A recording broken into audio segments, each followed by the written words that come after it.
السلام علیکم ورحمۃ اللہ نحمدہ ونصلی علی رسولہ الکریم اما بعد۔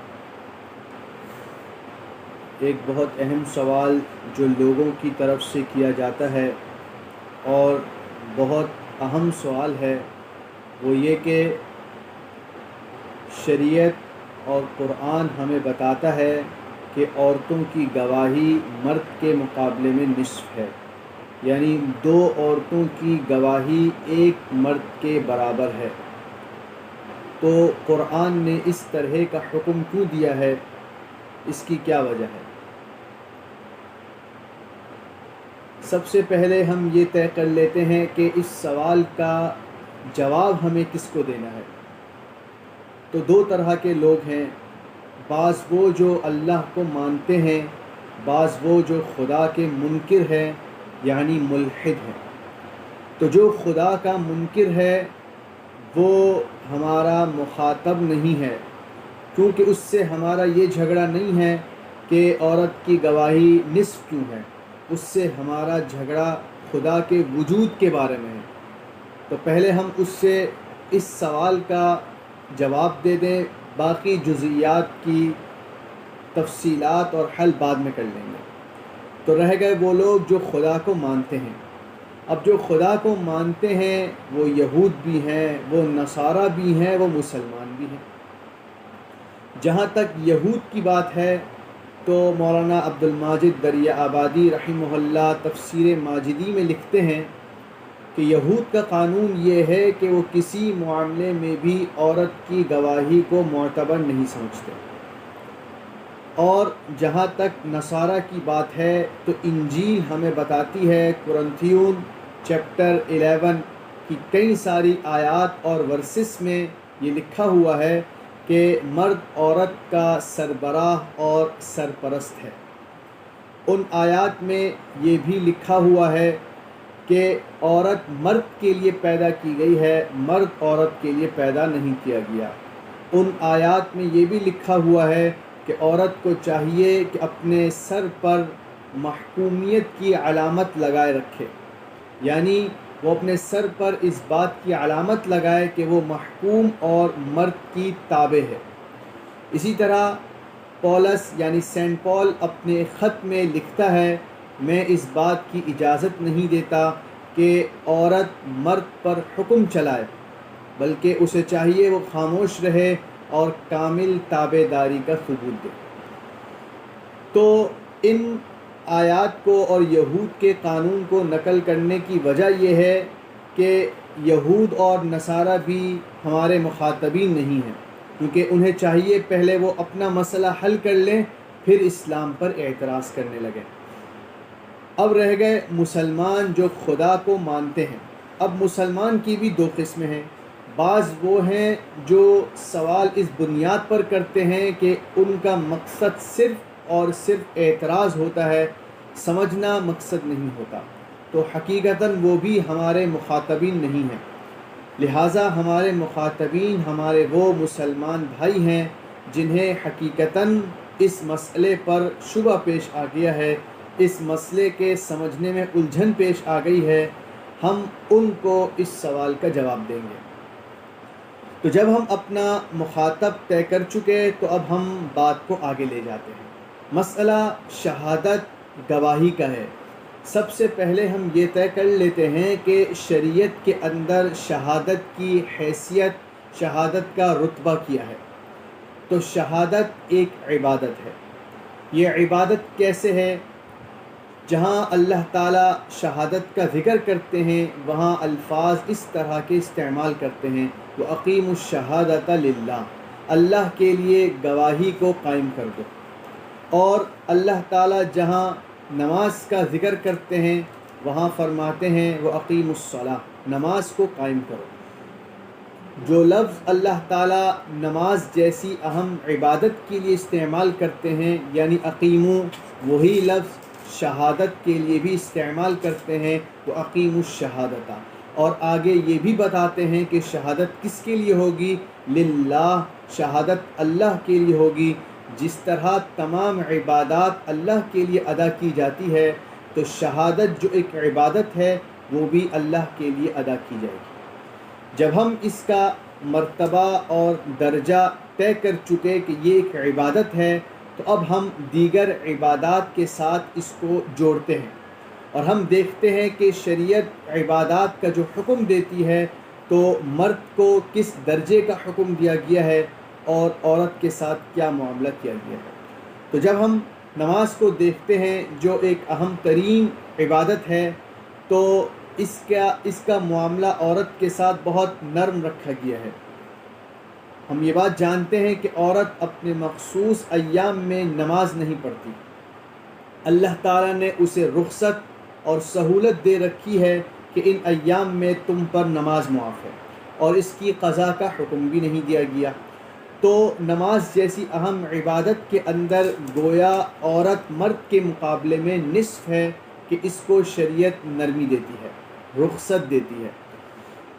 جہاں تک روزے کا معاملہ ہے تو روزے کے اندر بھی عورت اپنے مخصوص ایام میں روزے نہیں رکھتی، اس کو شریعت یہاں بھی رخصت دیتی ہے اور نرمی دیتی ہے۔ البتہ روزے کا معاملہ یہ ہے کہ وہ اس کی قضا کرے گی، لیکن قضا کے اندر بھی بہت نرمی ہے۔ جس قدر سہولت اور آسانی کے ساتھ وہ قضا کر سکتی ہے وہ کرے، کوئی پابندی نہیں کہ ایک ساتھ سارے روزوں کی قضا کرنی ہے، بلکہ آہستہ آہستہ رکھتی رہے اور اپنی قضا کی تعداد کو مکمل کر لے۔ تو روزے کے معاملے کے اندر بھی عورت کا معاملہ مرد کے مقابلے میں نصف رہا۔ اب زکوٰۃ کو جب ہم دیکھتے ہیں تو زکوٰۃ کا معاملہ بھی کچھ اسی طرح ہے۔ وہ کس طرح؟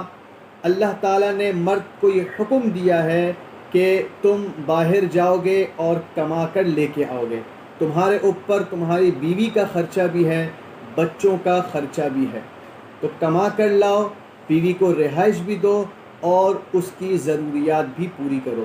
یہ ذمہ داری اللہ تعالیٰ نے مرد کو دی ہے، مرد کے اوپر ڈالی ہے، اور پھر اس کو یہ حکم بھی دیا ہے کہ جب سال مکمل ہو جائے تو پھر اپنے مال پر 2.5% زکوٰۃ ادا کر دو۔ جہاں تک عورت کا معاملہ ہے تو اللہ تعالیٰ نے نہ تو عورت کے اوپر یہ ذمہ داری ڈالی ہے کہ تم کما کر لے کر آؤ، اور نہ اس کے اوپر شوہر کا خرچہ ہے، نہ اپنے بچوں کا خرچہ ہے، بلکہ اس کے اوپر اپنی ذات کا خرچہ بھی نہیں ہے۔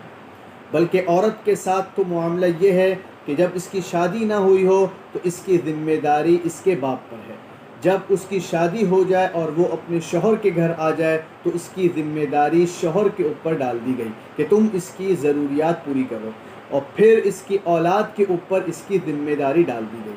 یعنی عورت کا جو مال ہے وہ اس کے پاس سیف رہے گا، اس میں سے کوئی مطالبہ نہیں کیا گیا۔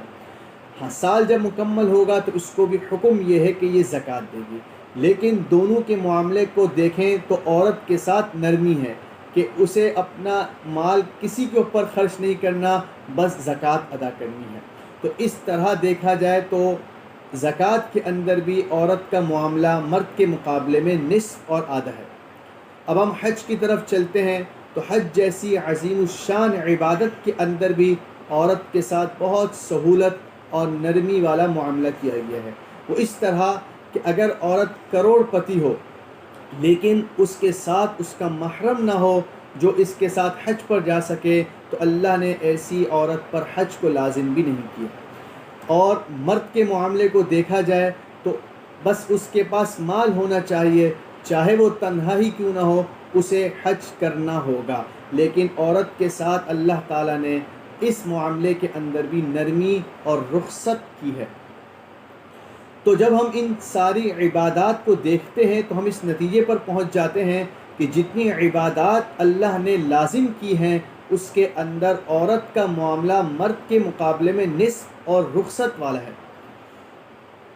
تو جس طرح یہ عبادات ہیں، شہادت اور گواہی بھی عبادت ہے، تو جب عورت کو دیگر عبادات کی کمی پر کوئی اعتراض نہیں ہوتا، وہ کبھی یہ نہیں کہتی کہ مجھ پر نماز آدھی کیوں ہے، وہ کبھی یہ نہیں کہتی کہ میرے روزے معاف کیوں ہیں، میں کم روزے کیوں رکھ رہی ہوں، وہ کبھی یہ اعتراض نہیں کرتی کہ مجھ پر کسی کا خرچہ کیوں نہیں ڈالا گیا، وہ کبھی یہ اعتراض نہیں کرتی کہ اگر محرم نہیں ہے تو مجھ پر حج کیوں فرض نہیں کیا گیا۔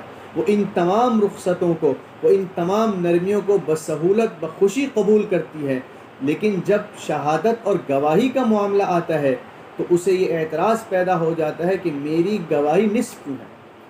تو جب وہ عبادات ہیں اور ان کے اندر سہولت اور نرمی پر آپ کو کوئی اعتراض نہیں ہے، تو اگر اس عبادت کے اندر اللہ نے آپ کے ساتھ نرمی والا اور آدھا معاملہ رکھا ہے تو اعتراض کیوں ہے؟ بہرحال شہادت ایک عبادت ہے، اور ہم یہ بات جانتے ہیں کہ عبادت کون لازم کرتا ہے؟ عبادت اللہ لازم کرتے ہیں۔ تو جب عبادت اللہ لازم کرتے ہیں تو اللہ ہی بتائیں گے کہ مجھے بندے سے کس قدر عبادت مطلوب ہے، میں کس حد تک اس سے عبادت کروانا چاہتا ہوں۔ باری تعالیٰ کہتے ہیں کہ مسافر پر روزہ معاف ہے، مریض پر روزہ معاف ہے، بعد میں قضا کر لے۔ باری تعالیٰ کہتے ہیں کہ مسافر جمعہ نہیں پڑھے گا، جمعہ اس سے معاف ہے۔ اور باری تعالیٰ نے عبادات کے اندر جو رخصت رکھی ہے کہ جو سفر پر ہو وہ 4 رکعت والی نماز کو 2 رکعت پڑھے گا، تو یہ ساری عبادات باری تعالیٰ نے مقرر کی ہیں۔ تو جس طرح باری تعالیٰ دیگر عبادات مقرر کرتے ہیں اور ہم اسے قبول کر لیتے ہیں، اسی طرح شہادت بھی ایک عبادت ہے، اور اللہ تعالیٰ ہی بتائیں گے مجھے کس قدر عبادت بندے سے مطلوب ہے۔ تو اللہ تعالیٰ کہتے ہیں کہ شہادت جیسی عبادت بندہ پوری ادا کرے گا، اور عورت سے اس کے اندر نصف کا مطالبہ ہے۔ تو یہ باری تعالیٰ کا کام ہے، ہمیں اس میں مداخلت کرنے کی کوئی ضرورت نہیں ہے۔ اب ہم ایک دوسری حیثیت سے شہادت کو دیکھتے ہیں۔ پہلی حیثیت تو یہ تھی کہ شہادت ایک عبادت ہے۔ اب آیا شہادت ایک حق ہے یا ایک رسپانسبلٹی اور ذمہ داری ہے؟ تو جب ہم شہادت کا جائزہ لیتے ہیں تو ہم دیکھتے ہیں کہ شہادت حق نہیں، ایک رسپانسبلٹی، ایک ذمہ داری ہے، کہ اگر کوئی شخص، کوئی بندہ کسی معاملے پر گواہ بنایا جائے تو یہ اب اس کی ذمہ داری ہے کہ جب اسے بلایا جائے گا تو وہ اس معاملے پر گواہی دے گا۔ قرآن بھی ہمیں یہی بتاتا ہے وَلَا يَأْبَ الشُّهَدَاءُ إِذَا مَا دُعُوا، کہ جب گواہوں کو بلایا جائے گواہی کے لیے تو وہ انکار نہ کریں۔ تو معلوم ہو گیا کہ جو کسی معاملے پر گواہ بنتا ہے وہ ایک ذمہ دار ہوتا ہے، اب اسے گواہی دینی ہے۔ اور عدالت کا معاملہ آپ کو معلوم ہوگا کہ عدالت ایک تاریخ دیتا ہے، اس پر بلاتا ہے، پھر پیشگی ہوتی ہے اور فوراً فیصلے نہیں کیے جاتے، پھر دوسری تاریخ دی جاتی ہے، پھر تیسری تاریخ دی جاتی ہے، ہر تاریخ پر پیش ہونا ضروری ہوتا ہے، اور پھر ایک لمبے انتظار کے بعد نمبر آتا ہے۔ تو جب عورت یہ ذمہ داری قبول کر لے گی، اس کا مطلب یہ ہے کہ اس کو ہر تاریخ پر عدالت پہنچنا ہے، کیونکہ اس یہ ذمہ داری قبول کی ہے، اب اسے گواہی دینی ہے۔ عدالت پہنچنے کا مطلب یہ ہے کہ اب اسے کئی گھنٹوں کا انتظار بھی کرنا ہے، اور ممکن ہے جس تاریخ کو بلایا گیا ہے اس تاریخ کو سنوائی نہ ہو، ایک اگلی تاریخ دے دی جائے۔ تو اب عورت اپنے گھر کے کاروبار کو چھوڑ کر عدالت کے دھکے کھاتی پھرے گی اور گواہی کے لیے وہاں پہنچے گی، کیونکہ ہم یہ کہہ چکے کہ شہادت ایک رسپانسبلٹی ہے جسے ادا کرنا ضروری ہے۔ تو اب آپ بتائیے کہ اگر اللہ تعالیٰ نے عورت کے ساتھ شہادت کے معاملے میں کچھ نرمی کر رکھی ہے تو یہ اس کی عزت اور توقیر ہے یا اس کی توہین اور تذلیل ہے؟ کہ اللہ تعالیٰ نے اسے نرمی دی کہ تمہارے اوپر شہادت کا معاملہ ہلکا رکھا گیا ہے، اور قرآن ہمیں یہی بتاتا ہے کہ پہلی ترجیح مرد ہونی چاہیے، یعنی اگر تم کوئی معاملہ کرتے ہو تو مردوں کو اس میں گواہ بناؤ، اگر مرد تمہیں نہ ملے تو پھر 2 عورتیں اور 1 مرد کو گواہ مقرر کر دو۔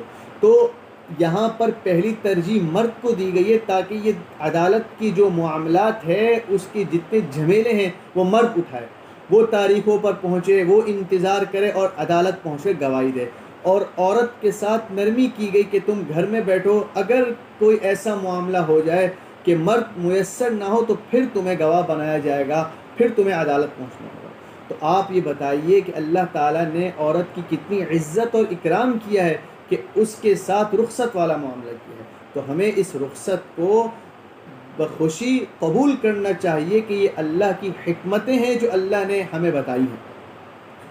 بہرحال یہ شہادت کے متعلق کچھ باتیں تھیں، لیکن چند سوالات اب بھی رہ جاتے ہیں وہ یہ کہ ممکن ہے بعض لوگ یہ کہہ دیں کہ چونکہ ایک مرد کی گواہی پوری ہے اور اس کے مقابلے میں دو عورتوں کی گواہی مل کر مرد کی گواہی کے برابر پہنچتی ہیں، اس کا مطلب یہ کہ مرد اللہ کے نزدیک بلند مقام اور مرتبہ رکھتا ہے، اس کو عورت پر فضیلت حاصل ہے۔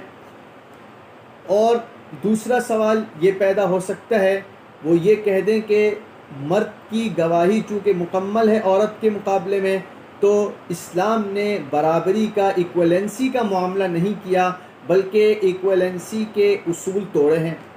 تو پہلی بات جو آپ نے کہی کہ فضیلت، تو یاد رکھنا چاہیے شریعت ایک اصول مقرر کرتی ہے اور بتاتی ہے کہ فضیلت کا معیار اور اسٹینڈرڈ کیا ہے۔